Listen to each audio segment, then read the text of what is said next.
পাশে মানুষের সাথে আমরা আছি এই বাংলাতে। আপনারা দেখছেন সংবাদ শিরোনাম। দেখলেন তো অনেক কিছু, এবার দেখুন নতুন কিছু। হতে চলেছে ঘূর্ণিঝড়। এই ঘূর্ণিঝড় রেমালের কারণে বিশেষ পদক্ষেপ নিয়েছে রাজ্য প্রশাসন। সেই রকমই নদিয়ার শান্তিপুরের সমস্ত ফেরিঘাট বন্ধ রাখার সিদ্ধান্তও নিয়েছে প্রশাসন। তাই শান্তিপুরের গুপ্তিপাড়া ফেরিঘাট এবং নৃসিংহপুর ফেরিঘাটও বন্ধ রাখার সিদ্ধান্ত নেওয়া হয়েছে 3 দিন। যদিও গুপ্তিপাড়া ফেরিঘাট ইতিমধ্যেই বন্ধ করে দেওয়া হয়েছে, কিন্তু নৃসিংহপুর ফেরিঘাট চালু রাখা হয়েছে। তবে প্রশাসনের তরফে চলছে মাইকিং এবং সকলকে সচেতন থাকতেও বলা হচ্ছে। যদিও প্রাকৃতিক দুর্যোগ এলে তৎক্ষণাৎ ফেরিঘাট বন্ধ করে দেওয়া হবে বলেও জানা গেছে। এই বিষয়ে যাত্রীরা জানাচ্ছেন, ঘাট বন্ধ হলে অনেক অসুবিধা হবে। তবে গুপ্তিপাড়া ঘাট বন্ধ হয়ে যাওয়ায় অনেকটাই ঘুরতে হচ্ছে, তাই নৃসিংহপুর ঘাটে বাড়ছে যাত্রী পরিষেবার চাপ। যদিও এই বিষয়ে হরিপুর গ্রাম পঞ্চায়েত প্রধান বীরেন মাহাতো জানান, ইতিমধ্যেই সরকারের তরফে পঞ্চায়েতে চিঠি এসেছে, তা বন্ধ রাখার জন্য এই মতামত পঞ্চায়েত সমস্ত কাজ শুরু করেছে, যাতে কোনো রকমভাবেই মানুষের অসুবিধা না হয়।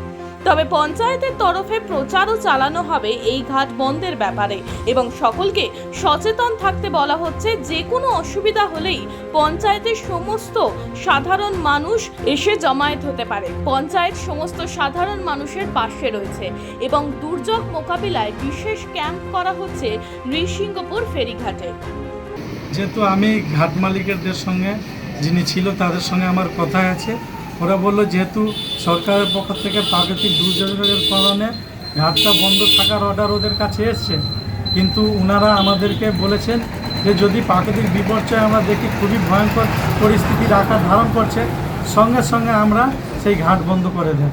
এখন বর্তমানে চলাচল হচ্ছে? বর্তমানে এখন চলাচল করছে। কিছুক্ষণ আগেও আমি ফোন করেছিলাম, ওনারা বললো যে প্রাকৃতিক দুর্যোগের আশঙ্কা আমরা দেখলে সঙ্গে সঙ্গেই আমরা ঘাট দ্রুত বন্ধ করে দেবো। আগামীকাল থেকে তো প্রভাব বেশি পড়তে পারে, সেক্ষেত্রে আগামীকাল থেকে পুরোটাই বন্ধ থাকবে, ওনারা আমাদেরকে বলেছে। পঞ্চায়েতের তরফ থেকে কি কোনো রকম প্রচার কিংবা মানুষকে সচেতনতার কিছু করা হয়েছে?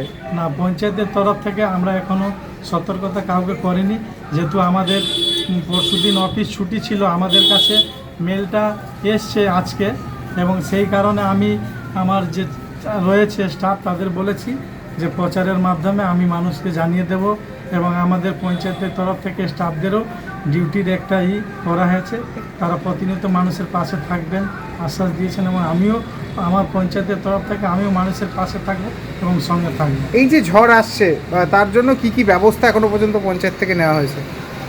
পঞ্চায়েত থেকে এখনও আমাদের তরফ থেকে বিডিও অফিস থেকে কোনো আমাদের দ্রুত পদক্ষেপের জন্য কিছু বলেননি, কিন্তু আমরা আমাদের পঞ্চায়েতের তরফ থেকে একটা ওইখানে সরকারি স্টাফদের বসিয়ে আমরা ওইখানে ক্যাম্পেইন করব, শিবির করব এবং করার পরে যাতে কোনো মানুষের সমস্যার সমাধান সম্মুখীন হয় না করে, তার জন্য আমরা দ্রুত পদক্ষেপের আশঙ্কা করছি। মানুষের পাশে মানুষের সাথে আমরা আছি এই বাংলাতে। আপনারা দেখছেন সংবাদ শিরোনাম। দেখলেন তো অনেক কিছু, এবার